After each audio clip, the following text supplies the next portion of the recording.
好，来继续来看这个汉光演习，今仔日进入到第二天反特攻、反斩首的阶段。陆军华东防卫指挥部天也未光透早4点，就开始来作战。另外一边，这个空军嘛来进行着连翔的操演，派出着 IDF 甲幻象2000来拿炸敌人的战机。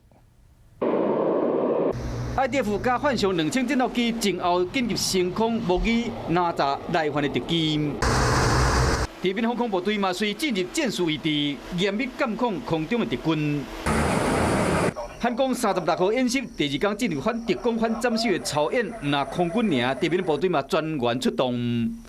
告知当前状况。模拟政府首长在内重要首长和敌军掠去，宪兵快速反应连续出动，宪兵特勤队、甲海巡特勤队以及警政署维安特勤队，这摆汉光演习头一摆联手强行进入制服敌军。陆军华东防御指挥部机步营官兵透早4点，天也未光就坐9台 M113人员运输车，经过花莲市区到空军花莲基地执行反特攻的作战。